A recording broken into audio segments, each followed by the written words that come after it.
Bismillahirrahmanirrahim. Alhamdulillahi rabbil alamin.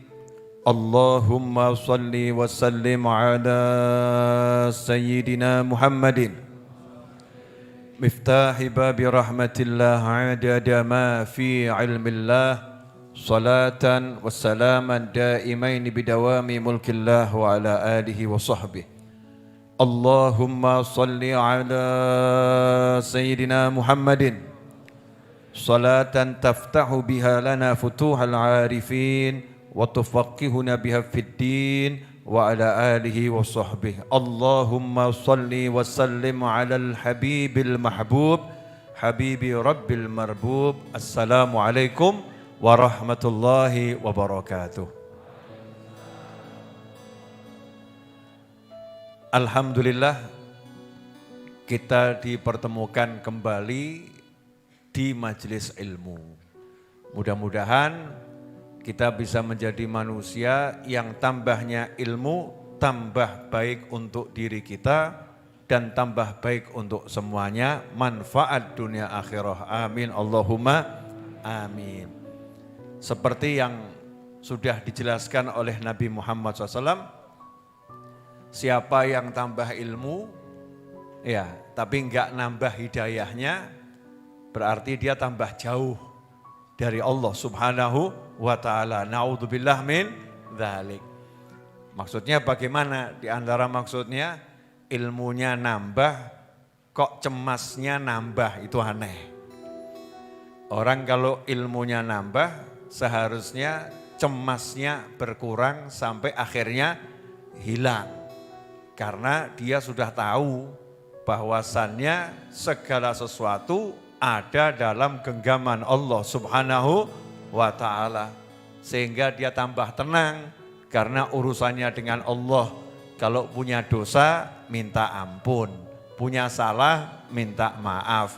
Banyak dosa tinggal tobat, kurang amal tambah amal, dan semuanya gratis. Punya salah sama orang, ya tinggal datangi, ya minta maaf. Ini orang kalau punya ilmu, maka dia akan nambah amalnya, nambah usahanya untuk mendekat pada Allah Subhanahu wa ta'ala. Mudah-mudahan kita termasuk yang semacam itu, ilmunya nambah semangat untuk mendekat pada Allah Subhanahu wa ta'ala. Sahabatku dimanapun antum berada, saat ini kita berada di bulan Sya'ban. Ramadan sebentar lagi. Ya, bentar lagi kita masuk bulan suci Ramadan. Bulan yang sangat menyenangkan, bulan yang penuh dengan rahmat, ampunan, bulan yang surga itu dibagi-bagikan murah. Pintu neraka ditutup juga dengan cara yang mudah. Kapan itu? Di bulan suci Ramadan. Mudah-mudahan kita semua sampai pada bulan Ramadan dalam keadaan sehat walafiat, taat pada Allah Ta'ala bersama orang-orang yang kita cintai. Amin Allahumma amin. Nah, sebelum Ramadan ini, Sya'ban, harus kita manfaatkan semaksimal mungkin. Karena bulan Sya'ban ini bulan diturunkannya ayat tentang sholawat. Ya, bulan diturunkannya ayat tentang sholawat. Jadi sebelum masuk Ramadan, ayat tentang sholawat diturunkan. Ayat yang mana? Innallaha wa malaikatahu yusalluna 'alan nabi ya ayyuhalladzina amanu sallu 'alaihi wa sallimu taslima. Allahumma salli wa sallim wa barik 'alaihi wa ala alihi washabbihi amin. Ayat ini kalau kita bicara kalamullah, wahyunya Allah, tentu diuraikan gak akan ada habisnya. Maknanya akan selalu muncul. Maknanya akan selalu muncul yang baru-baru, yang fresh-fresh, yang segar-segar. Dari yang lama maupun yang sampai kapanpun semuanya pasti indah. Karena munculnya dari kalamullah. Pemahaman yang muncul dari wahyunya Allah Ta'ala yang Allah berikan kepada orang-orang yang Allah pilih mendapatkan ilmu dari Allah, yaitu orang-orang yang bertakwa. Orang yang bertakwa dijanjikan sama Allah, Allah akan mengajarinya langsung ke dalam hatinya, ke dalam fikirnya, dengan cara-cara yang hanya dipahami oleh Allah Subhanahu wa ta'ala dan diterima oleh yang bersangkutan. Kadang-kadang Allah ngajari itu ya lewat kucing. Seperti ada seorang ulama, dilihat sholatnya itu khusyuk, tubuhnya enggak bergerak-gerak kalau sholat. Mirip dengan kita. Kita ini kalau sholat kan tubuhnya enggak bergerak-gerak gitu ya. Kapan itu enggak bergerak-gerak? Ternyata kalau kita sholat waktu berdiri ya tangannya bergerak-gerak. Kakinya bergerak-gerak. Terlampau banyak gerakan kita di dalam sholat. Tubuhnya enggak bisa tenang. Sementara yang namanya khusyuk, khusyuknya jasmani dan khusyuknya ruhani bersatu padu. Kalau hatinya khusyuk, tubuhnya juga akan khusyuk. Pernah seorang ulama dilihat ketika sholat tubuhnya itu seperti tiang, gak bergerak. Kalau rukuk ya seperti tiang, gak bergerak. Semua posisi dia tidak bergerak, tenangnya luar biasa. Maka yang kagum pada sholatnya ulama tadi datang dan nanya, siapa guru yang ngajarin kamu sholat kok bisa tenangnya semacam ini? Ulama tersebut mengatakan kucing. Coba kalau kita bilang belajar sholat dari kucing, kira-kira dianggap aneh atau enggak aneh itu? Kamu sholat yang ngajarin siapa? Kucing gitu ya. Mungkin sekarang bisa jadi bahan olok-olokan kalau kita ngomong semacam itu. Tapi ulama ini jujur, memang Allah ngasihnya ilmu lewat kucing, menyadarkannya itu lewat kucing. Kok bisa kucing jadi guru mau sholat? Iya, saya lagi duduk, di depan saya ada seekor kucing yang berada di depan lubang tikus. Ya, lubang mondar mandirnya tikus, keluar masuknya tikus. Kucing tadi karena pengen dapat tikus, maka dia tubuhnya tidak bergerak nunggu tikus keluar. Kucingnya khawatir kalau bergerak nanti tikusnya tahu. Jadi tikusnya enggak jadi keluar. Maka kucingnya bisa tenang. Ya, kucingnya bisa tenang. Lah kalau kucing saja di hadapan tikus bisa tenang, masa saya di hadapan Allah kok enggak bisa tenang?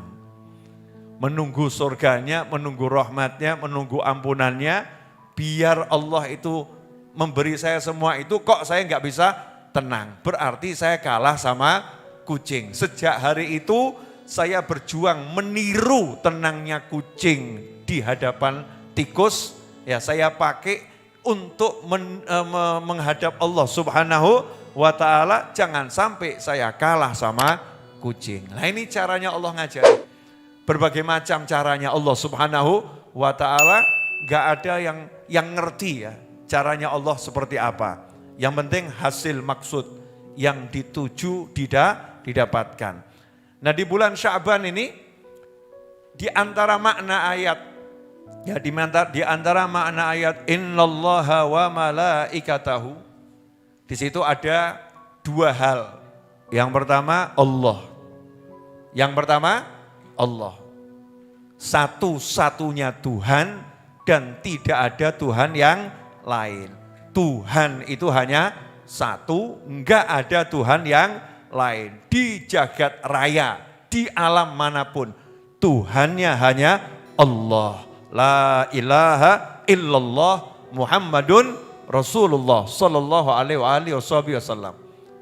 Jadi dikatakan di ayat tersebut, innallaha, sesungguhnya Allah. Nah yang ngomong ini siapa? Allah. Jadi Allah sedang menceritakan, memberitakan, mengabarkan dirinya sendiri. Sesungguhnya Allah selalu bersolawat kepada Nabi. Kemudian Allah menceritakan hal yang kedua, sesungguhnya para malaikat juga selalu bersolawat kepada Nabi. Artinya satu-satunya Tuhan, gak ada yang lain, selalu bersolawat pada Nabi Muhammad SAW. Kemudian jajaran makhluk Allah yang tertinggi di bawah Anbiya wal Mursalin yang khusus, yaitu para malaikat, selalu bersolawat pada Nabi Muhammad sallallahu alaihi wasallam. Kalau diterjemahkan bebas, Allah mengajak para malaikat untuk bersama-sama sholawat kepada Nabi Muhammad sallallahu alaihi wasallam. Tentunya beda sholawat Allah dengan sholawat malaikat dan sholawatnya siapapun. Lantas apa artinya Allah bersolawat pada Nabi Muhammad sallallahu alaihi wasallam? Sholawat itu bentuk jamak, tunggalnya as-sholah. Kalau bahasa Indonesianya sholat, ya, tunggalnya adalah sholat. Sholat itu as-sholah artinya apa? Doa. Jadi Allah bersolawat, Allah lagi mendoakan. Ya, Allah lagi mendoakan. Nah, masa Allah berdoa? Nah, artinya lantas apa? Allah mendoakan di dalam ayat tersebut, artinya Allah menganugerahkan. Ya, Allah menganugerahkan tanpa henti setiap saat kepada Nabi Muhammad sallallahu alaihi wasallam, menganugerahkan rahmatnya, menganugerahkan karunia-Nya, memuliakannya, mengangkat derajatnya dengan cara-caranya Allah Subhanahu wa taala. Setiap detik pangkatnya Rasul nambah, setiap detik pujian untuk Nabi SAW nambah. Kenapa? Karena Allah yang melakukannya. Sehingga tidak ada satupun makhluk di jagat raya ini yang bisa mendekati tingkat kedekatan Nabi Muhammad sallallahu alaihi wasallam dengan Allah Subhanahu wa taala. Yang kedua, Allah menceritakan malaikat yang khusus, malaikat yang mulia, senantiasa sholawat pada Nabi Muhammad SAW. Lantas apa artinya malaikat bersolawat? Mendoakan Nabi. Lah doanya apa ini malaikat?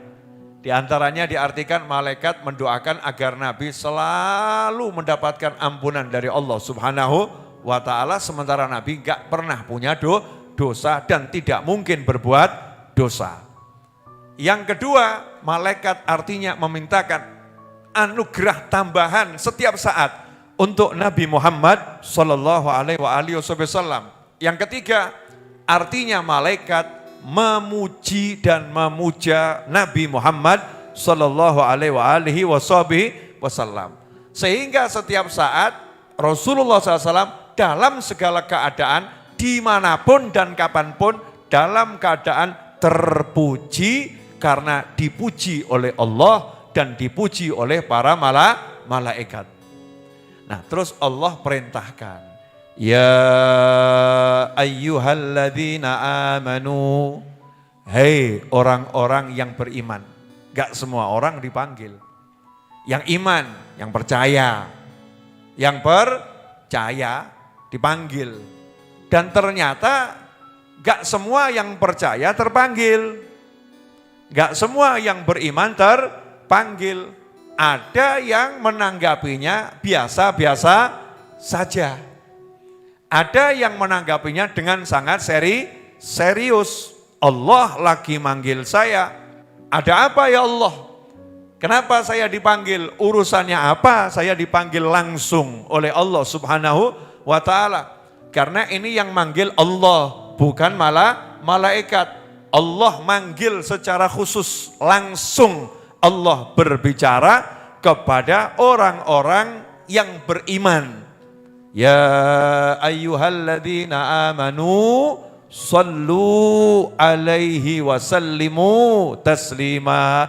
Hei orang-orang yang beriman, duhai orang-orang yang percaya kepada Allah Ta'ala, kepada para anbiya, malaikat dan seterusnya, mukminun, kalian semua sholawat dan kalian semua salam kepada Nabi Muhammad sallallahu alaihi wasallam dengan sholawat dan salam yang banyak dan bagus. Yang banyak dan bagus, taslima.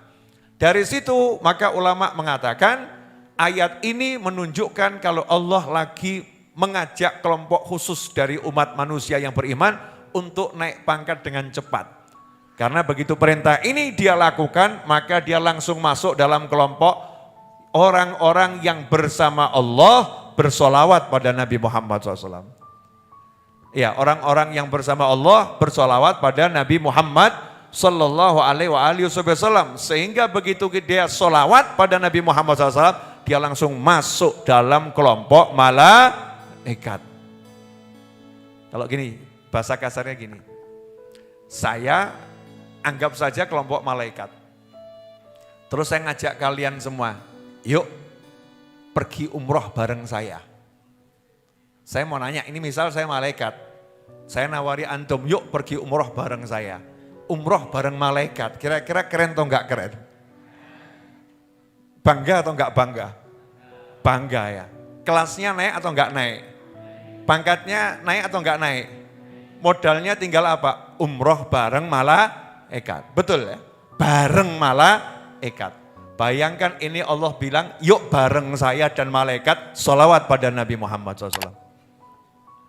Jadi begitu kita bersolawat pada Nabi Muhammad SAW, langsung kita naik pangkat. Pangkatnya apa? Min khawasil mu'minin. Masuk dalam kelompok orang beriman yang superior. Orang beriman yang khusus. Bukan orang beriman yang biasa. Makanya dari dahulu zaman Nabi Muhammad SAW, Rasul pun mengajarkan agar kita banyak solawat. Sampai dibuatkan hari khusus solawat.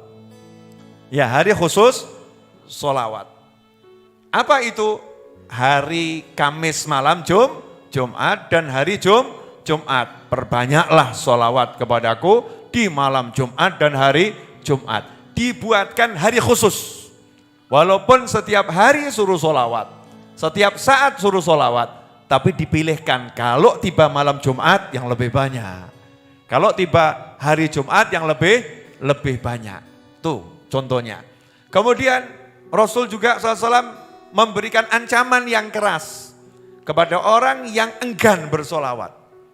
Ya, orang yang enggan bersolawat. Al-bakhilu man dzukirtu indahu falam yusalli alayya. Allahumma shalli wa sallim alaihi. Pelit, bakhil, kikir. Orang yang kalau disebutkan aku di hadapannya, dia enggak mau solawat kepadaku. Diancam disebut kikir, sementara orang yang kikir itu enggak masuk surga. Orang yang bakhil, pelit itu tempatnya di neraka. Gara-gara apa dia dapat pangkat bakhil? Gara-gara apa dia dapat pangkat kikir? Apa karena dia enggak mau berderma? Bukan, tapi karena dia enggan bersolawat pada Nabi Muhammad Sallallahu Alaihi Wasallam. Dari situ, siapa yang rajin solawat, maka dia enggak akan bakhil, baik dengan hartanya, dengan ilmunya, dengan apapun yang dia miliki. Makanya kalau ketemu pasien pelit, ajak sholawat, insya Allah sembuh itu. Orang pelit itu susah obatnya, betul ya? Giliran traktir dia lari, giliran bayar dia pura-pura ke toilet. Itu orang pelit. Tapi kalau kita ajak sholawat, insya Allah sembuh itu. Ya, insya Allah sembuh. Ini obat buat orang-orang yang bakhil, orang-orang yang kikir. Kemudian Rasul juga mengatakan SAW, orang yang duduk di suatu tempat, dimanapun tempatnya, kemudian dia bangun dari tempat duduknya, tidak bersolawat, tidak berzikir, tidak bersolawat pada Nabi Muhammad SAW, bangun aromanya lebih busuk daripada bangkai. Aromanya lebih busuk daripada bangkai. Artinya kalau dia bersolawat, aromanya harum. Dirinya harum, berarti tempatnya juga jadi harum, sekitarnya jadi harum. Orang yang aromanya harum, yang sekitarnya akan merasanya nyaman. Sehingga solawat, kalau dibaca oleh seseorang di suatu tempat, tempat itu akan membuat siapapun yang berada di dalamnya maupun di sekitarnya merasakan rasanya nyaman di dalam relung-relung jiwa dan hatinya. Itu diantara contoh-contoh sejak zaman dahulu, zaman Nabi Muhammad SAW, sholawat itu sudah digalakkan, diperintahkan. Bahkan, nah ini bahkan ajibnya di sini. Boleh dibahas lagi. Tapi ini harusnya mahal ini. Ya harusnya mahal. Cuman kita jual murah, gratis. Ya gratis. Dalam sebuah hadis disebutkan suatu hari tampak wajah Nabi Muhammad SAW itu berseri-seri. Tahu tersenyumnya orang yang malu-malu, tersenyum malu bahagia itu. Nah, itu Rasulullah SAW tampak wajahnya tersenyum malu bahagia. Ya, bahagia sekali. Sahabat pun nanya, karena Nabi Muhammad SAW itu wajahnya biasa-biasa saja, udah tersenyum bahagia. Sebab gak pernah Rasul mengajarkan untuk menampakkan wajah yang tidak bahagia. Senyum tuh Nabi Muhammad SAW. Tapi hari itu sahabat melihat kok senyumnya beda gitu loh. Tahu senyumnya manten baru? Yang udah nikah tahu. Nah, yang belum ya enggak tahu. Yang belum enggak tahu. Jumat depan insya Allah ponakan saya mau nikah. Nah di sini, ya itu belum nikah aja ponakan saya udah senyum-senyum itu. Ya itu udah senyum itu. Nah, senyumnya orang yang bahagia sekali itu, sumringah gitu ya. Kalau bahasa Jawa itu sumringah. Bahasa Indonesianya apa sumringah itu? Sumringah itu bahasa Indonesianya apa? Ceria kurang gitu ya. Ceria ya ceria tapi ceria banget gitu ya. Ada bangetnya, sumringah. Super ceria. Ya super ceria. Sahabat nanya, "Wahai Nabi SAW kok tampak sangat bahagia. Ada apa?" Rasul menyatakan dalam hadis bil makna, barusan malaikat Jibril mendatangiku dan berkata, Allah menitipkan salam dan Allah menyampaikan siapapun dari umatmu yang bersolawat kepadamu 1 kali, aku bersolawat kepadanya 10 kali.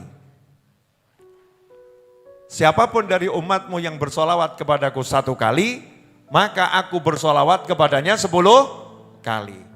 Hadits ini kalau didengar begini saja ya nggak paham kita. Oh iya, 1 solawat dapat 10. Tapi nggak ada rasanya. Coba kalau saya ngomong begini, bawa handphonemu bekas, saya tukari Samsung yang terbaru 20. Kira-kira kamu bahagia enggak? Bahagia, mereknya apapun gitu ya. Bahagia kamu, wah handphoneku ki sing welek, ditukari Samsung yang terbaru atau iPhone yang terbaru atau handphone yang termahal. Jumlahnya 20, jumlahnya 100. Senang atau enggak senang? Senang. Kira-kira semangat enggak datang ke sini bawa handphone? Bahkan kalau enggak punya handphone, beli handphone. Terus harganya 1.000 go gitu ya. Bawa. Golek bekas-bekasan 50.000 ya, bawa gitu. Untuk ditukarkan. Betul? Itu feel-nya begitu loh. Rasanya begitu. Allah bilang siapapun dari umatmu yang sholawat padamu 1 kali.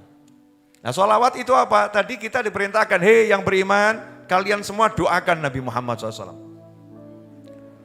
Ya kan? Ya ayyuhalladzina amanu sallu alaihi wa sallimu taslima. Hei orang-orang beriman, kalian semua doakan Nabi dan sampaikan salam kalian yang terbaik pada Nabi Muhammad SAW. Maka sahabat pun datang menghadap pada Nabi Muhammad SAW. Sahabat ngomong, ya Rasulullah kalau suruh ngucap salam kami udah paham. Karena perintah salam ini kan sudah jelas ketika Rasulullah Isra dan Mi'raj.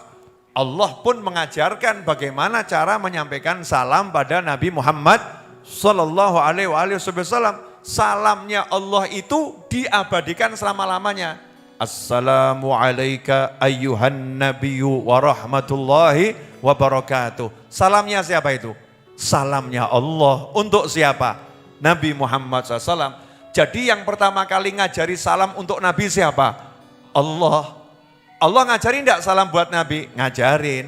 Salamnya bagus atau sangat bagus? Sangat bagus. Panggil dengan sebutan pangkatnya. Ya ayyuhan nabi.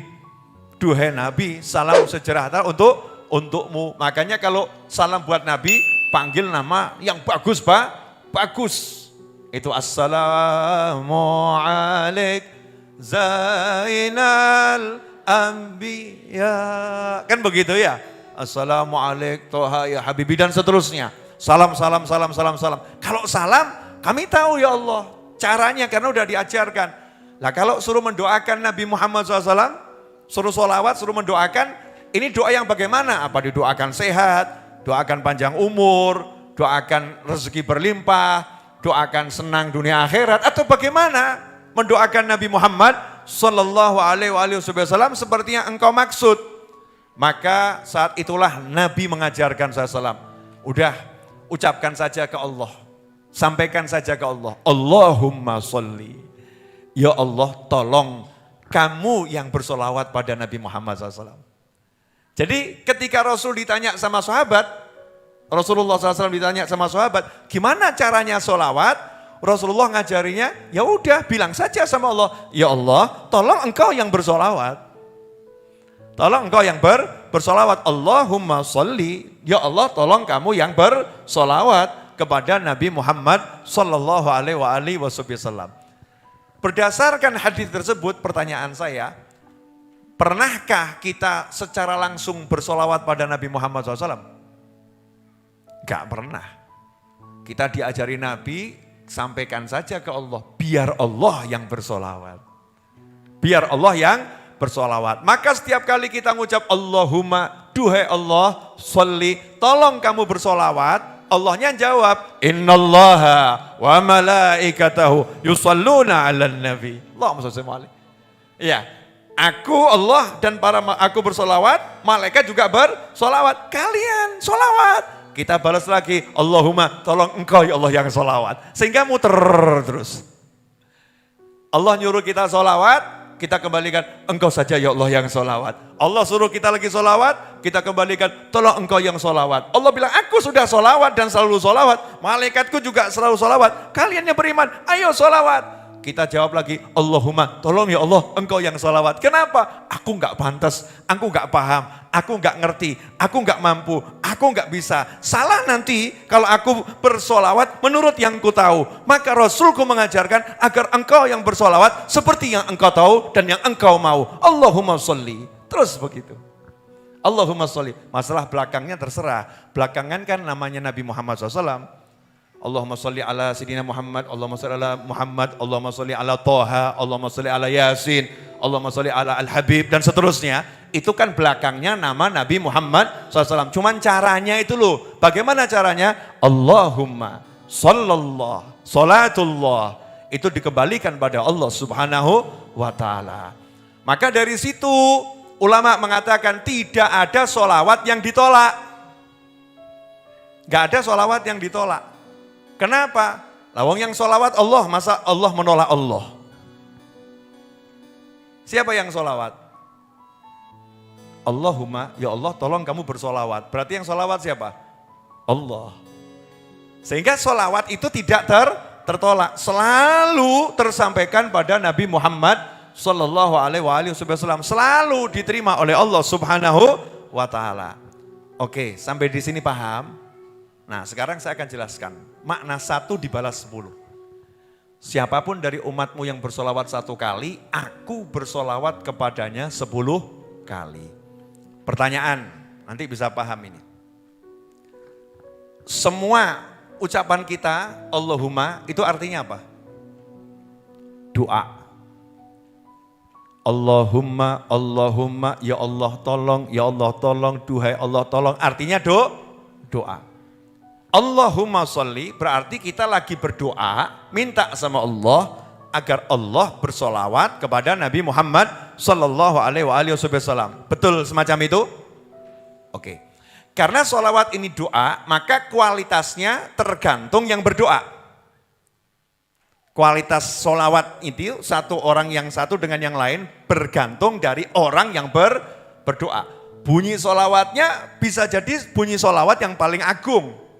Bunyinya, kalimatnya. Tapi kualitasnya tergantung dari orang yang bersolawat. Karena solawat adalah doa. Semakin dia dalam keadaan yang sempurna, semakin berkualitas solawatnya untuk dirinya. Semakin berkualitas. Betul? Nah, cuman hebatnya di sini.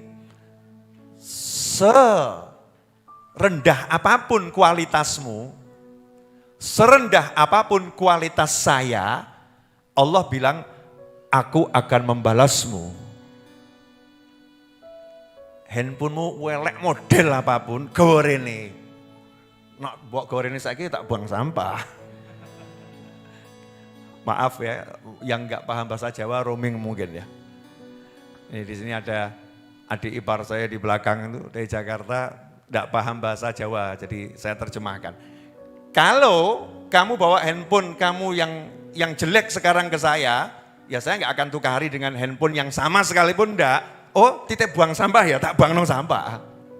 Buangkan sampah. Tapi Allah Subhanahu wa taala karena cintanya Allah pada Nabi Muhammad sallallahu alaihi wasallam, karena sayangnya Allah pada Nabi Muhammad SAW, siapapun dari umatmu yang memuji kamu, siapapun dari umatmu yang mendoakan kamu, kualitas orang itu seburuk apapun, tidak aku tolak doanya, tidak aku tolak pujiannya, tidak aku campakkan permohonannya, aku enggak lihat lagi syarat sah doanya, karena dia meminta untukmu kekasihku, maka aku akan beri dia balasan dariku langsung, rahmatku, ampunanku, pangkatku, kuberikan kepadanya, karena dia mau doakan kamu. Sallu ala nabi. Allahumma shalli alaihi. Paham? Kalau diterjemahkan gini, 1 dibalas 10 jadi paham lah. Tapi kalau diterjemahkan siapa bersolawat kepadaku 1 kali, maka dia dibalas solawat Allah 10 kali. Paham kita apa? Ngah-ngoh. Pelongo, gak paham. Oh 1 dibalas 10. Ini bahasa cinta, bro. Ya. Bahasa cinta, Mbak. It's about love. Iki bab mahabbah. Bahasa cinta, tresno. Masalah cinta.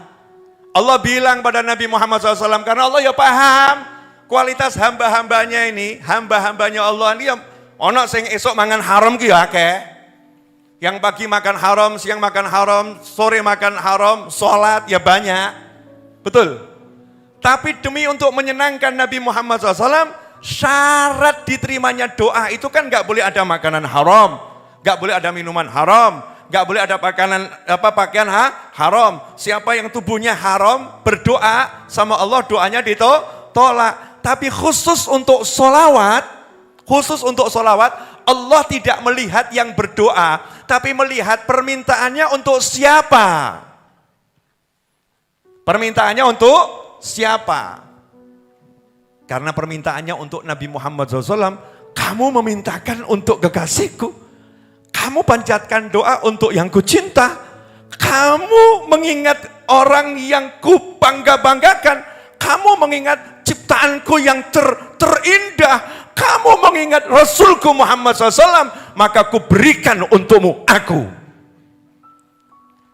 aku bersolawat kepadanya 10 kali. Gak diwakilno malaikat, gak diwakilno siapa-siapa, aku langsung yang akan urusin kamu. Allah bersolawat padanya 10 kali, sementara Allah gak bisa dibilang dengan bilangan.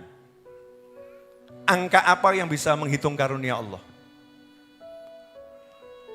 Siapa yang bisa menghitung rahmatnya Allah? No. Siapa yang bisa menghitung ampunannya Allah? Tidak bisa. Makanya ketika Allah bilang kepada orang-orang yang ikut perang Badar, orang-orang yang pernah ikut perang Badar, sahabat mulia yang pernah ikut perang Badar, Allah berkata, "I'malu ma syi'tum fa inni qad ghafartu lakum." Allah berbicara dengan tegas, silahkan kalian nih orang-orang sahabat-sahabat yang pernah ikut perang Badar, berbuatlah sesukamu, kalian sudah aku ampuni. Jadi gawe apapun gak masalah. Itu sahabat perang Badar ya, jangan kamu tiru. Wah Bib, siapa tahu saya termasuk ahli Badar, ngawur kamu. Ini cuma ngasih contoh, kalau Allah udah bilang mengampuni, ampunannya Allah ini udah unlimited gitu, nggak bisa dihitung, nggak bisa diukur, nggak bisa dibatasi, menembus semua dimensi dan semua ukuran. Kenapa? Karena Allah yang punya ampunan yang bilang aku ngampuni, nggak ono sing iso ngei syarat. Contoh misalnya, saya bilang dilarang merokok di Majlis Ar-Raudhah, yang buat aturan siapa? Saya, betul ya? Kalau tiba-tiba saya ngomong sama misalnya ya, sama Abdurrahman nih, misal Abdurrahman, khusus Abdurrahman boleh ngerokok di Majlis Ar-Raudhah. Jenengan mau protes? Berani protes? Kok Abdurrahman? Omah-omahku kok. Rumah-rumah saya. Betul kan ya? Majelis-majelis saya. Man, cuman contoh loh man. Kamu tetap gak boleh man. Tetap nggak boleh, man. Ini cuma contoh. Nggak boleh yang lain protes. Kenapa Abdurrahman boleh, kok kami nggak boleh gitu kan ya? Karena milik saya. Maka ketika Allah bilang dia saya ampuni, nggak pakai syarat-syarat lagi. Allah ngasih ampunan ya udah diampuni sama Allah. Selesai. Besarnya ampunan nggak bisa bawa ukur. Karena Allah bilang diampuni ya khatam udah terampuni. Nah, kenapa sampai Allah bilang aku bersolawat padanya 10 kali, biar paham. Biar paham seluruh makhluknya Allah biar ngerti bahwasanya Allah yang gak bisa solawatnya dikasih angka, dengan angka itu mengatakan sampai 10 kali. Artinya apa? Sudah pol-polan tuh orang yang doyan solawat itu pasti dirahmati, selesai. Pasti disayang. Pasti diberi solusi, pasti diberi jalan keluar, pasti hidupnya akan enak, pasti. Kenapa? Aku Allah yang bersolawat kepadanya, artinya aku Allah yang ampuni dia, aku Allah yang nyayangin dia, aku Allah yang memberi jalan solusi untuknya, aku Allah, aku Allah, aku Allah. Gak usah kakek mikir untuk orang yang yakin ini dan dia banyak bersolawat pada Nabi Muhammad SAW. Jelas sampai di sini? Jelas. Nah kadang-kadang ada orang usil. Kalimatnya baik tapi tujuannya kadang gak jelas. Bib, kalau ada orang rajin solawat tapi gak sholat, gimana? Ini gak jelas. Ini kalimat disampaikan untuk ya membuat orang berhenti solawat. Betul atau betul? Kalau saya simple, jawabannya mana yang lebih baik? Ada orang yang tidak sholat dan tidak bersolawat, yang satu tidak sholat dia bersolawat, mana yang lebih baik? Kan Apple to Apple, Samsung to Samsung, Android to Android, betul ya? Orang sholat, dia tidak bersolawat. Orang sholat, dia bersolawat. Kan begitu. Jangan dikatakan, mana yang lebih baik? Ada orang sholat, tapi dia tidak bersolawat, sama orang tidak sholat, tapi dia bersolawat. Yang gak imbang toh ya? Yang imbang, orang sholat, yang bersolawat, dengan orang yang sholat, tidak bersolawat. Itu baru pertanyaan yang betul. Atau orang yang tidak sholat, dia bersolawat dengan orang yang tidak sholat, tapi dia tidak bersolawat. Jelas? Intinya apa? Solawat ini kondisinya apapun, melekat pada siapapun, sebuah kebaikan. Maka jangan pernah menilai orang dari keburukannya, nilai orang dari kebaikannya. Kalau udah ada orang yang bersolawat, tugas kita mengucapkan, insya Allah berkat solawatnya, dia jadi rajin sholat. Insya Allah berkat solawatnya, dia jadi berhenti maksiat. Insya Allah berkat solawatnya, dia jadi orang yang taat. Jangan kita balik, kelihatannya rajin solawat, tapi ninggalin sholat. Kelihatannya rajin solawat, tapi ahli maksiat. Kelihatannya rajin solawat, ini akhirnya kita merendahkan nilai solawat. Clear? Jangan jadi ini bolone setan menyebabkan orang ninggalkan solawat. Ada orang datang sama saya, misal ya, gak pakai jilbab, gak pakai hijab, rok mini. Terus nanya sama saya, Bib, saya begini solawat boleh enggak? Jawaban saya enaknya gimana? Saya begini solawat boleh enggak? Enaknya jawabannya gimana? Jangan ibu-ibu subjektif, Bu. Mas-mas ini loh yang masih muda, gimana mas? Cewek pakai rok mini, pegang tasbih. Ayo, terus dia sholawat, sallallahu alaihi Muhammad, sallallahu alaihi Muhammad, terus sambil ngibaskan rambutnya. Wah. Saya mau nanya, kamu akan ngomong gini, datangnya, mbak, berhenti, jangan bersolawat. Kamu melecehkan solawat. Masa solawat sambil aurat terbuka? Berani ngomong gitu? Berani? Enggak. Yang ada kalau kita ditanya sama orang tersebut, jawaban kita adalah, alhamdulillah lidahnya sudah bagus. Ya masalah pupunya belum beres kan, yang penting lidahnya beres dulu.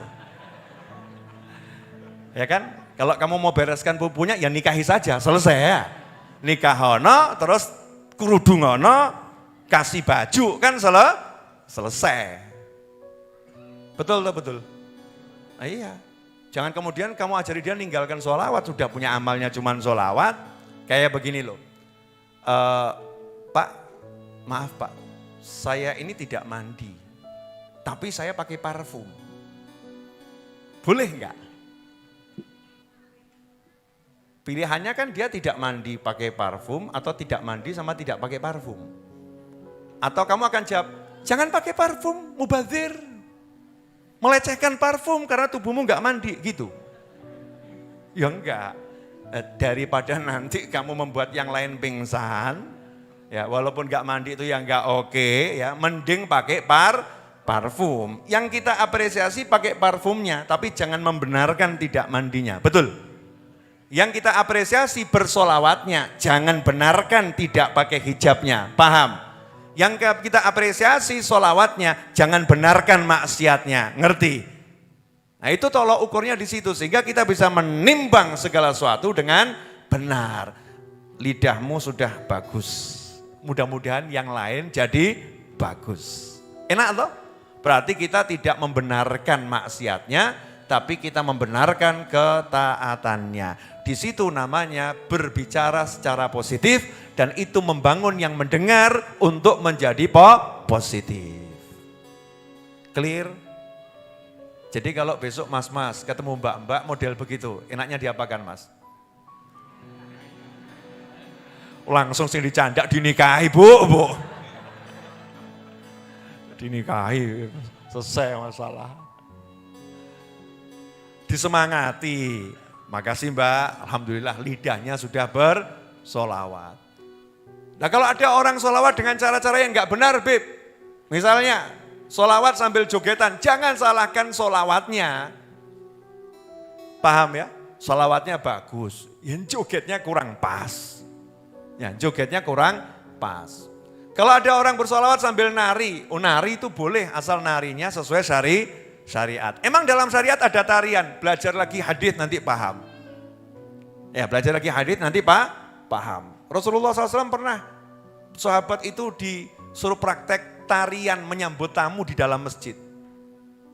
Tarian menyambut tamu dalam masjid. Tapi ya coba bayangno tarian sing eksotis ngono gitu ya.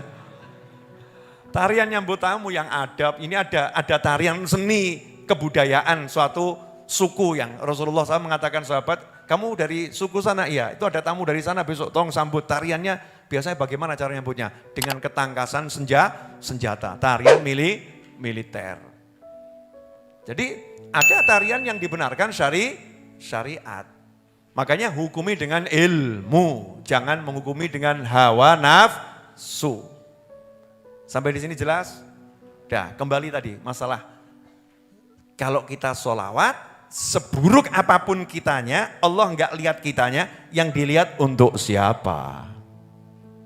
Karena untuk siapa, maka Allah apresiasi, Allah langsung yang membalas. Urusan ini, wahai Nabi, jangan kamu yang balas, aku yang balas langsung. Gini. Mana kurang paham awakmu. Ini siapa nih? Di sebelah kanan saya. Kamera. Zoom. Ya, Mas Edi coba ini. Biar kelihatan ganteng siapa anaknya sama bapaknya. Masya Allah. Ya yang adil no ya, wong loro dibanding no. Nah, coba lihat sini, lihat kamera nih. Coba lihat.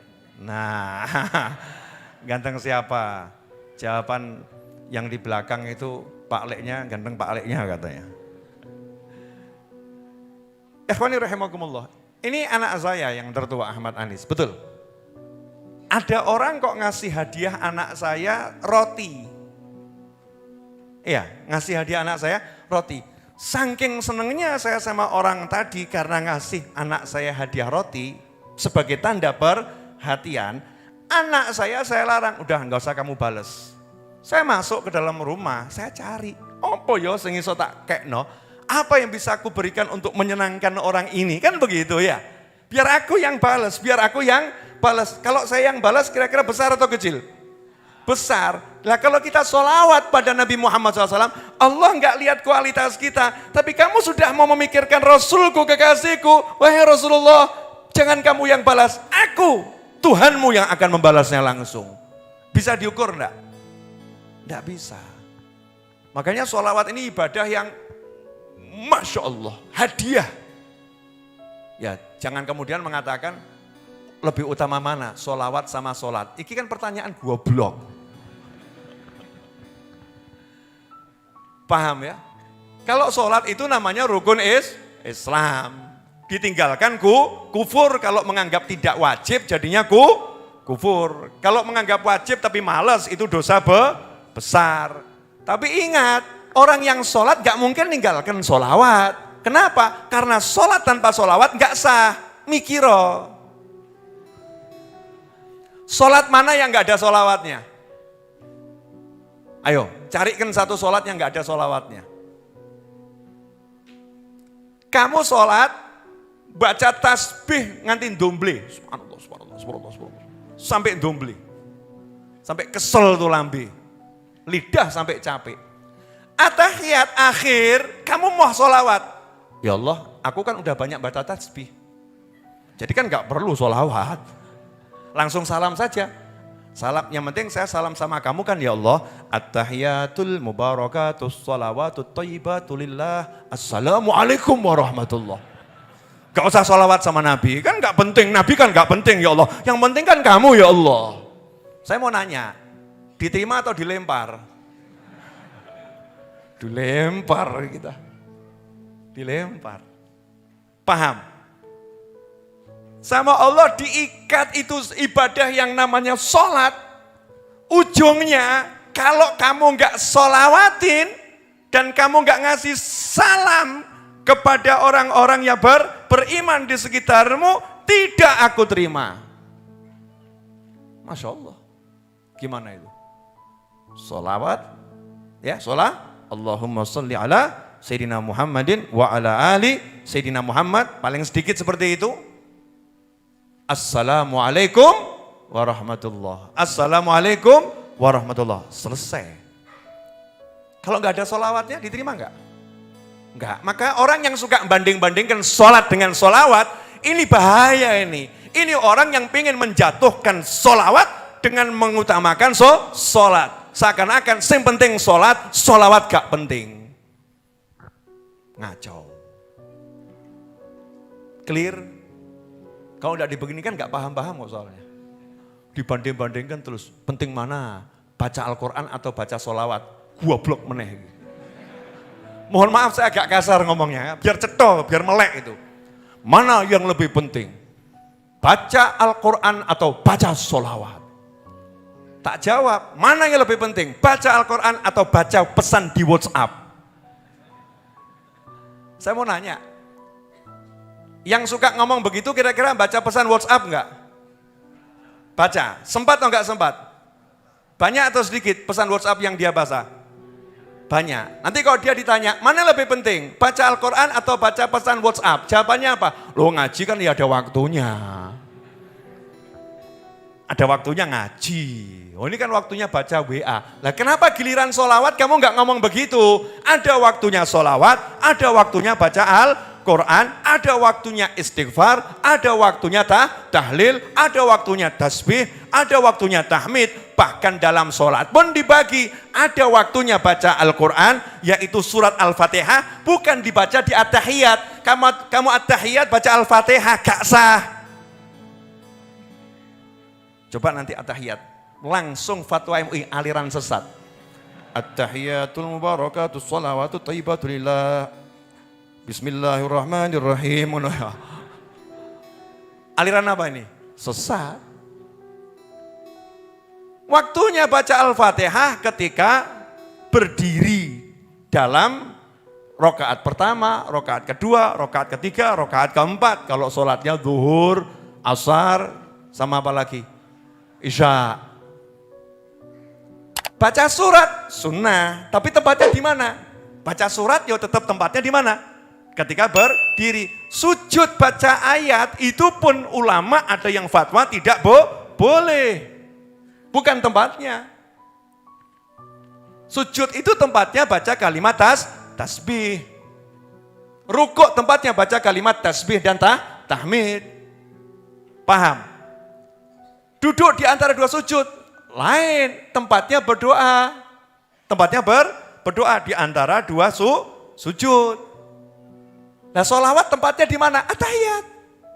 Dalam sholat ada tempatnya at-tahiyat, ada tempatnya baca Al-Quran, ada tempatnya tasbih, ada tempatnya tahmid. Dikasih tempat sama Allah Subhanahu wa ta'ala. Jangan pernah banding-bandingkan zikir-zikir dengan qiraatul Quran. Seakan-akan kamu akan mengatakan lebih baik baca Al-Quran daripada bersolawat. Nyawur kamu.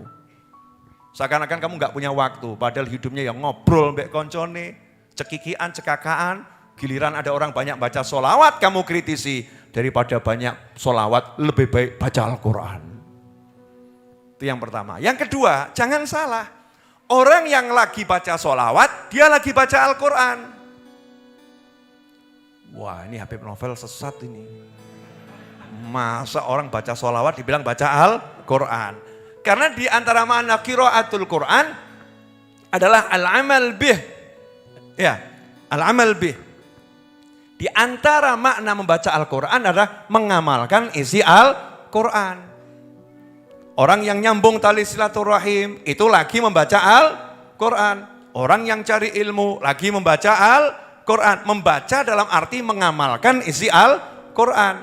Sementara Al-Quran yang ngomong, ya ayyuhalladzina amanu sallu alaihi wasallimu taslima. Langsung kita jawab, Allahumma salli wa sallim ala sayyidina Muhammadin wa ala alihi washabihi. Ya Rabbi salli ala Muhammad. Ini semua kita lakukan lagi membaca Al-Quran. Maka jangan pernah mengatakan Al-Quran sama sholawat mana yang lebih utama. Jelas? Ada orang nanya sama saya, Bib, lebih utama mana? Saya itu terus ngaji, apa saya terus sholawat? Ini pertanyaannya kan asyik juga ya. Orang memang mau banyak baca Al-Quran gitu ya, sama mau sholawat. Mana yang lebih utama, Bib? Saya banyak ngaji atau saya banyak baca sholawat? Jawaban saya sederhana. Mana yang lebih utama? Kamu banyak ngobrol atau banyak baca keduanya? Mikir dia. Maksudnya, lah kamu pagi ya ke kantor, ya ngobrol sama orang. Kamu ya ketemu anak, ya ketemu istri. Udah gak usah lebih gitu loh ya. Ngaji-ngaji ya, sholawat-sholawat. Kayak ini gak ada waktu. Seakan-akan kamu udah gak punya waktu, jadi orang sok penting, gak ada waktu lagi untuk sholawat, gak ada waktu lagi untuk baca Al-Quran. Jangan lebih. Ya udah baca Al-Quran semampu yang kamu bisa, sholawat semampu yang kamu bisa. Allah gak pernah maksa, Allah cuma minta kamu jaga agar bisa istiqomah. Rasul mengatakan 10 di pagi hari, 10 di sore hari cukup saya beri syafaat. Apa enggak luar biasa? Lawang 10 aja udah dibilang banyak sama Nabi Muhammad SAW kok. Kalau torikoh saya kan torikoh asyikiyah. Nah, almarhum kakak ipar saya itu, Kak Ferry itu dulu ngajarkan saya, Val, saya ini torikohnya asyikiyah. Gimana Kak? Yang asyik-asyik saja itu. Kalau ada yang asyik kenapa cari yang susah? Oh betul, cocok saya. Nah yang asik-asik ini sering ditinggalkan 10 di pagi hari, 10 di sore hari. Ringan atau enggak ringan? Ringan. Tapi itu ada jaminan langsung dari Nabi. Siapa? 10 pagi, 10 sore sholawat, aku jamin dapat syafaat. Oh kita kok kurang percaya baik jaminannya Kanjeng Nabi Muhammad SAW. Ah masa sih? Sedikit kok dapat syafaat. Pikir rodok bodoh loh ya. Dikasih yang enak kok cari yang susah. Kalau saya ya ambil yang 10 pagi, 10 sore. Perkara mau baca salawat 1000 kali ya alhamdulillah. Karena ada hadis sendiri yang jamin siapa satu hari salawat 1000 kali tidak disentuh oleh api neraka. Enak atau enggak enak? Enak, ambil semuanya. Beb saya 1000 kok kurang mantap, maunya 1 juta ya sakarepmu. Sakuatmu gitu. Tapi jangan kamu rendahkan orang lain gitu loh. Jangan mengatakan, oh kamu sholawatmu sedikit. Jangan pernah ngurusin orang.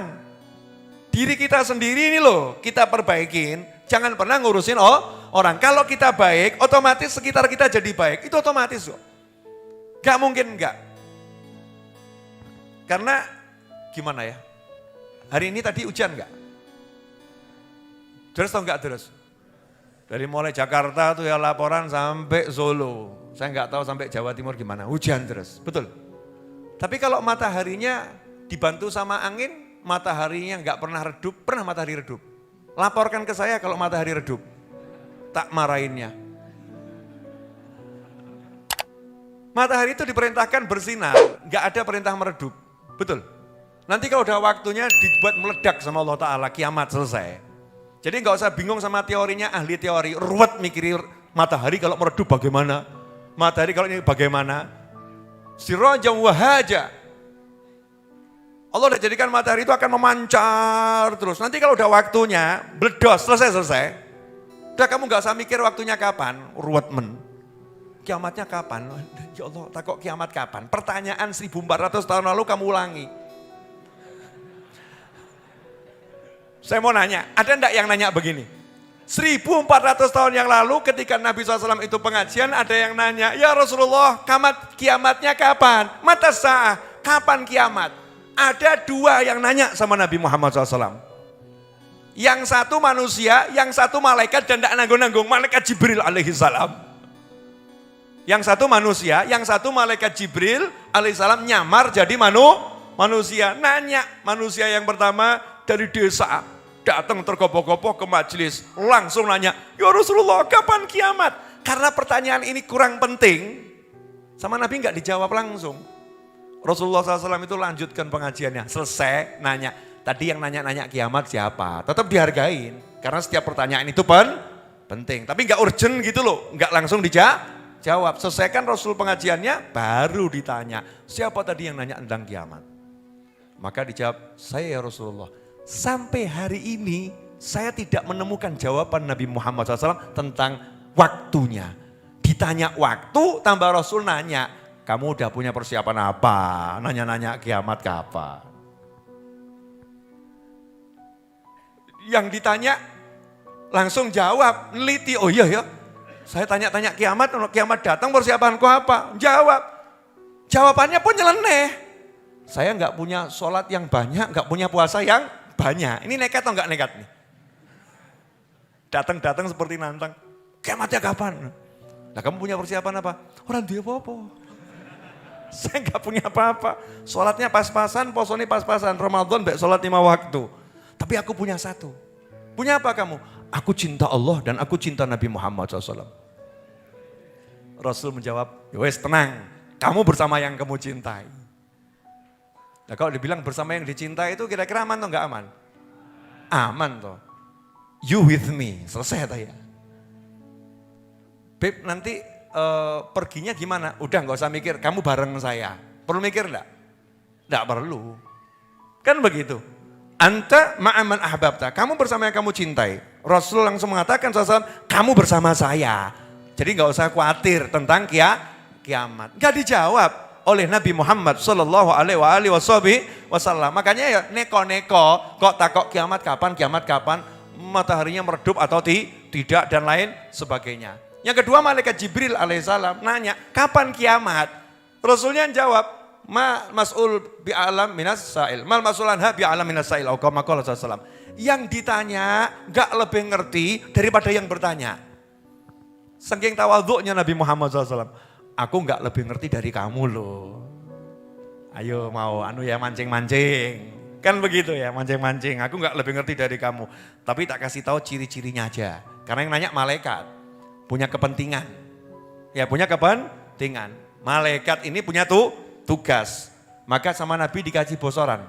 Bocorannya adalah kalau begini. Pertanyaan saya, ada orang ngomong, saya nggak ngerti rumahnya Habib Novel. Tapi bocorannya ya, rumahnya Habib Novel itu di depan paket tiki. Di sampingnya ada warung Mas Maman, di pojoknya sana ada jembatan, 190 meter ada Masjid Riyadh.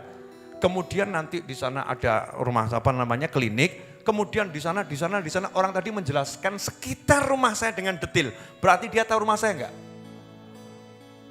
Tahu rumah saya enggak?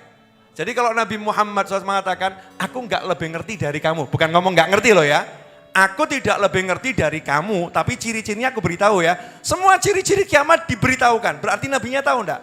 Tahu, tapi nggak boleh ngasih tahu. Shallu ala nabi. Allahumma shalli alaihi. Oke, ini contoh tadi. Matahari pernah meredup enggak? Enggak pernah. Terus yang buat matahari nggak kelihatan apa? Hah? Yang buat matahari nggak kelihatan adalah awan yang menutupi. Nah kalau sekarang anginnya diperintahkan, hei angin pindahkan awan. Terang atau enggak terang? Terang. Hidup itu sesimpel itu. Ya hidup itu sesimpel itu. Urusannya tinggal Allah mau pindahkan atau tidak. Jadi semuanya kembali ke siapa? Ke Allah subhanahu wa ta'ala. Begitu kita sholawat pada Nabi Muhammad SAW, langsung kita itu masuk dalam kelompok malaikat, langsung Allah mengatakan, aku ampuni kamu, aku rahmati kamu, aku. Beres enggak urusan kita? Beres. Saya kok tiba-tiba membahas ini tadi, bahas apa saya ini? Saya ngomong enggak pernah mikir soalnya. Asyikiyah, ya. Yang asik-asik saja. Jadi pilih mana? Yang asik atau yang susah? Yang asik. Contohnya lagi yang asik mau enggak? Mau. Dudukmu memandang saudaramu dengan penuh cinta.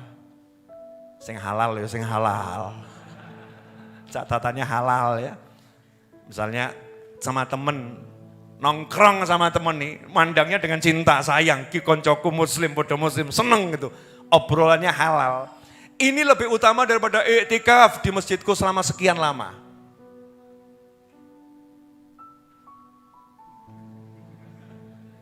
Kok enak ya? Iya, karena ibadahnya muslim itu hakikatnya nyenangkan orang lain, senangkan orang lain.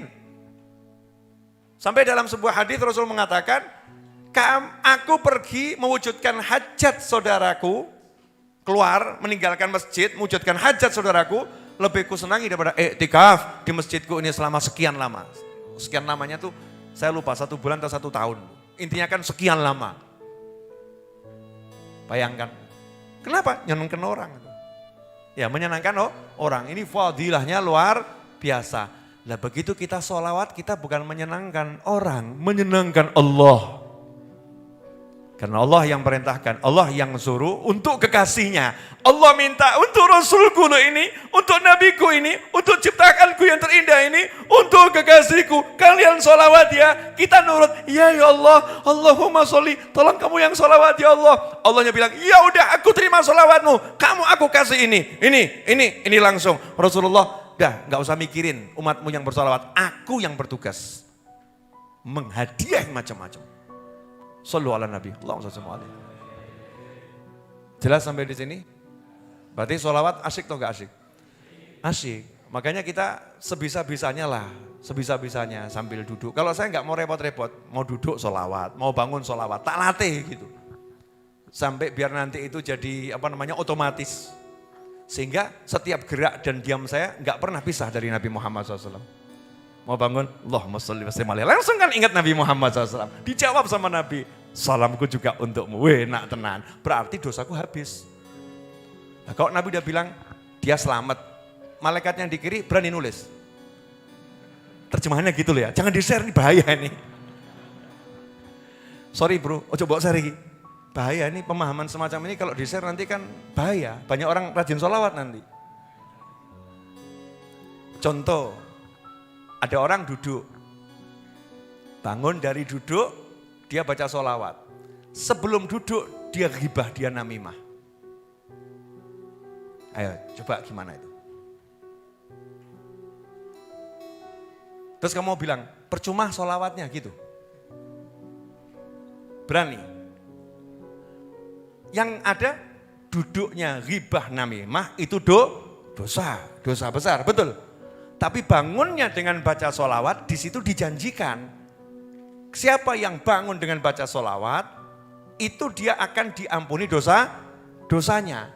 Siapa yang bersolawat, dapat sholawatnya Allah. Siapa yang salam, disalami oleh Nabi Muhammad SAW. Maka begitu dia bangun mengucap sholawat, dapat sholawat dari Allah, artinya ampunan dari Allah, rahmat dari Allah, disalami Nabi. Nabi nyalami berarti salamku untuknya. Artinya apa salamku untuknya? Jaminan dariku dia selamat. Tuh orang dulu kalau ngomong assalamualaikum, aku jamin kamu selamat. Aku nggak ganggu kamu, siapa yang ganggu kamu, aku akan bela kamu. Nah kalau orang tadi ada jaminan begitu, malaikat dengar atau nggak dengar? Malaikatnya dengar. Nah yang di kiri berani nyatet enggak? Nah, tadi ghibah namimah, hapus. Hapus. Ada perintah, dia dilindungi Nabi Muhammad SAW. Dihapus atau enggak dihapus? Dihapus. Tapi setan ki pinter. Mangsamu bodoh setan. Setan pinter. Wah ini kalau umat paham ini bahaya. Dosa ghibah namimah enggak akan pernah tercatatkan. Maka langsung setan buat tim anti sholawat. Begitu mau bangun sama setan di PCI, mall. Gak sempat sholawat. Gak sempat. Dibuat lupa, dibuat lena, dibuat lalai. Ketika bangun dari duduk. Gimana caranya biar dia gak baca sholawat? Setan bekerja. Nah saya tim yang mau nyukseskan sholawat, biar masuk dalam kelompok malaikat. Jadi kalau setan buat tim anti sholawat, kita buat tim sukses sholawat. Setannya bisikin, percuma kamu bangun baca sholawat kalau tadi ghibah namimah.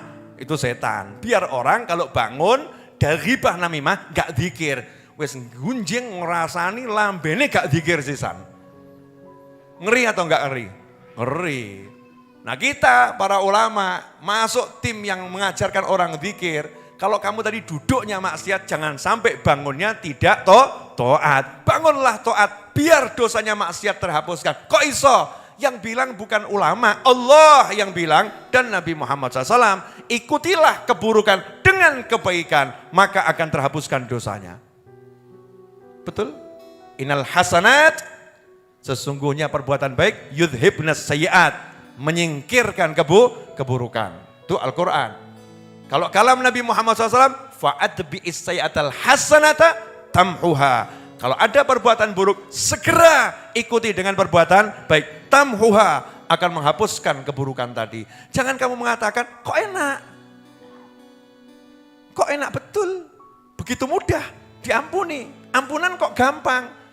Yang bilang ampunan susah itu siapa? Saya heran saya, kenapa di kepala ini dibuat ampunan Allah itu susah. Susah mendapatkan ampunan Allah, berat mendapatkan ampunan Allah. Mendapatkan surga itu susah, neraka itu mudah. Sopo sing bisi ngene? Setan. Jangan takut-takutin umat, sehingga umat jadi berat untuk melakukan taat dan mudah bermaksiat. Kita katakan jangan maksiat, tapi kalau kamu maksiat kamu punya Tuhan. Kalau kamu punya dosa kamu punya Tuhan. Kalau kamu punya salah, kamu punya Tuhan. Tuhannya Allah yang maha mengampuni, yang maha menutup aib, yang maha menyayangi, yang maha mengayomi. Datangi Tuhanmu, fafirru ilallah. Lari kejar ampunannya Allah dengan segera berbuat baik. Insya Allah kan dapat ampunan. Jangan kemudian orang dibuat putus asa. Wes ra mungkin nganti domble lambemu. Masya Allah. Domble lambe ini bahasa Indonesianya apa? Susah Mas Henry, saya mau nyebutkannya bahasa Indonesia susah. Hah? Duwer yo Jawa meneh gitu ya. Sampai lidahmu kelu gak enak. Sampai lidahmu ketekuk-tekuk, sampai gak iso ngomong meneh gitu ya. Sampai salah-salah pelu sampai ngomongnya gitu. Percuma kalau kamu seperti itu, gak ada yang percuma.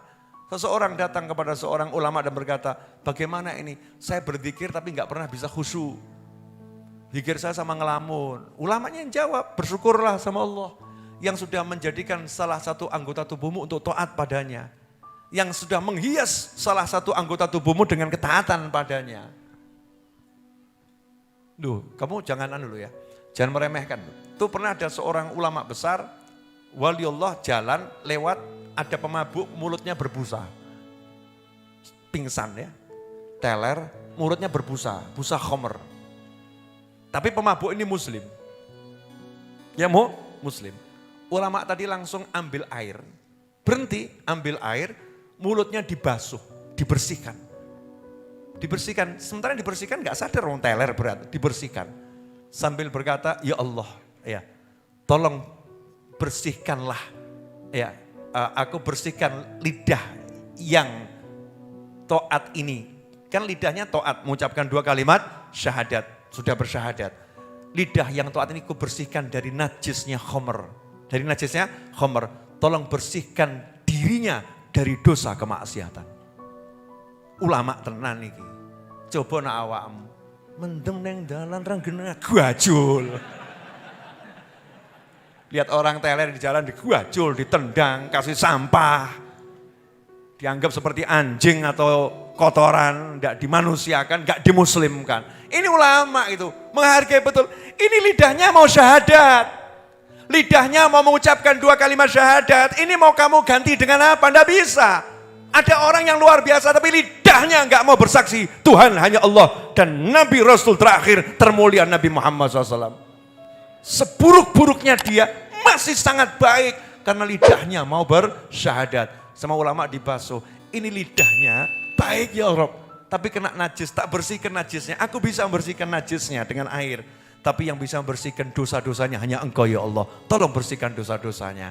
Ulama, sing nonton kabeh bejone Mary. Aja mbok tiru sesuk mendem ngono ya. Ngawur. Yang lihat iri. Akhirnya begitu dia siuman, semua itu mengerubung. Dia bingung, apa ini? Ada apa? Kamu tahu enggak tadi yang terjadi dalam tidurmu? Saya takut ya bodoh tuh ya. Masa orang tidur ditanyain, kamu tahu enggak yang terjadi dalam pingsanmu tadi? Ini yang bodoh yang mana nih? Yang mabuk yang mana ini? Yang ditanya atau yang nanya ini? Ya jawabannya, ya enggak tahu gitu ya. Enggak tahu ada apa gitu. Tadi itu mulutmu dibasuh oleh wali fulan. Dia paham, ini pemabuknya paham. Mulutku dibasuh sama wali itu. Iya. Dia mau bersihkan aku yang jelek seperti ini. Iya. Jadi orang dulu itu pemabuknya pun kenal wali. Lah saiki sing nang masjid ora kenal kok. Paham ya? Orang dulu itu pemabuknya kenal ini wali, ini orang soleh. Lah orang sekarang yang udah di masjid aja nggak bisa meyakini saudaranya orang soleh kok. Nggak bisa meyakini yang ke masjid ini orang baik. Nggak bisa kok. Sudzonnya luar biasa. Kita ini loh, ini mabuk ngerti, itu wali orang soleh. Yakin dia, baik banget, aku yang jelek diperlakukan seperti ini. Ya Allah, nangis, tobat. Jangan dikira itu. Perbuatan kecil tampaknya ya, tapi itu bisa menghapuskan dosa yang besar. Walaupun datangnya kadang-kadang di akhir. Ya, datangnya di akhir. Kita nggak ngerti perjalanan kita dan perjalanan manusia yang lain. Tugas kita pokoknya dosa, minta ampun. Segera amal soleh. Makanya begitu lihat orang bisa amal soleh, apresiasi. Jangan dicaci, jangan dimaki, jangan dihina, jangan direndahkan. Hargai sekecil apapun. Karena kelihatannya kecil dalam pandangan kita. Allah nggak pernah pakai hitungan. Allah lihat hatinya itu, hatinya. Sementara kita nggak ngerti hati saudara kita nggak ngerti. Clear? Dah, alhamdulillah. Maka sebagai penutup ada 2 hal. Kita malam ini khataman Quran. Nanti sekaligus kita doa.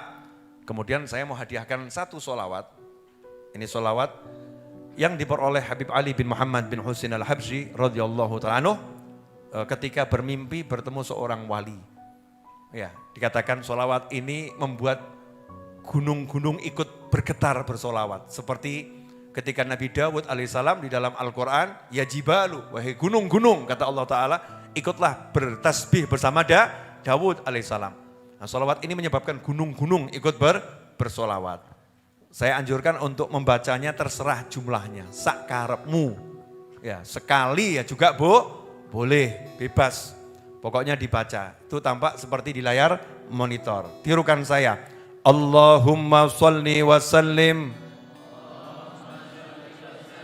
alal habibil mahbub habibi rabbil marbub. Allahumma sholli wa sallim alal habibil mahbub habibi rabbil marbub. Allahumma sholli wa sallim alal habibil mahbub habibi rabbil marbub. Allahumma sholli wa sallim alal habibil mahbub habibi rabbil marbub. Udah hafal semua? Insya Allah gampang ya.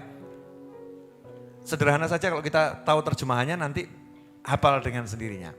Allahumma sholli wa sallim, ya Allah tolong engkau bersolawat dan sampaikan salam ala kepada Al-Habib, yaitu sang kekasih. Siapa sang kekasih? Nabi Muhammad SAW. Al-Mahbub, yang terkasih. Ya, yang terkasih. Habibi Rabbil Marbub, kekasihnya Tuhannya seluruh ciptaannya Allah Subhanahu wa Ta'ala. Jelas? Ada di layar monitor ya. Coba tampilkan lagi Mas Seto. Kita baca bersama-sama 10 kali ya. Nanti diamalkan di rumah, terserah. Ini sholawatnya insya Allah menyebabkan kita jadi orang-orang yang masuk dalam kekasihnya Allah Ta'ala. Amin. Bersama-sama. Allahumma salli wa sallim ala al-habibil mahbub, habibi rabbil marbub. Allahumma salli wa sallim ala al-habibil mahbub, habibi rabbil marbub. Allahumma salli wa sallim ala al-habibil mahbub, habibi rabbil marbub. Allahumma salli wa sallim ala al-habibil mahbub, habibi rabbil marbub. Allahumma salli wa sallim ala al-habibil mahbub, habibi rabbil marbub. Allahumma salli wa sallim ala al-habibil mahbub, habibi rabbil marbub. Allahumma salli wa sallim ala al-habibil mahbub, habibi rabbil marbub. Allahumma salli wa sallim ala al-habibil mahbub, habibi rabbil marbub. Allahumma salli wa sallim ala al-habibil mahbub, habibi rabbil marbub. Allahumma salli wa sallim ala al-habibil mahbub, habibi rabbil marbub. A'udzu billahi minasy syaithanir rajim. Bismillahirrahmanirrahim. Qul huwallahu ahad, Allahus samad, lam yalid wa lam yulad wa lam yakul lahu kufuwan ahad. Bismillahirrahmanirrahim. Qul huwallahu ahad, Allahus samad, lam yalid wa lam yulad wa lam yakul lahu kufuwan ahad. Bismillahirrahmanirrahim. Qul huwallahu ahad, Allahus samad, lam yalid wa lam yulad wa lam yakul lahu kufuwan ahad. Bismillahirrahmanirrahim. Qul a'udzu birabbil falaq min syarri ma khalaq wa min syarri ghasikin idza waqab wa min syarri naffatsati fil 'uqad wa min syarri idza hasad. Bismillahirrahmanirrahim. Qul a'udzu birabbin nas, malikin nas, ilahin nas, min syarril waswasil khannas, alladzi yuwaswisu fi sudurin nasi minal jinnati wan nas. Bismillahirrahmanirrahim. Alhamdulillahi rabbil alamin, arrahmanirrahim, maliki yaumiddin, iyyaka na'budu wa iyyaka nasta'in, ihdinas siratal mustaqim, siratal ladzina an'amta 'alaihim ghairil maghdubi 'alaihim waladdallin. Amin. Al-Fatihah teruntuk semua kerabat kita yang sudah meninggal dunia, terkhusus untuk Ibu Ruqayyah binti Muhammad Saleh Adam, nenek dari akhina Abdullah bin Abdul Hadi, dan teruntuk keluarga kita yang telah meninggal dunia, walaupun tak kita sebutkan namanya, sahabat-sahabat kita yang dahulu hadir bersama kita di majelis ini, dan semua orang yang berbuat baik kepada kita dan saat ini telah berada di alam barzah sana. Semoga pahala dari khatmul Quran, pahala dari sholawat, zikir, doa, majelis ini dan antum semuanya diterima oleh Allah Ta'ala.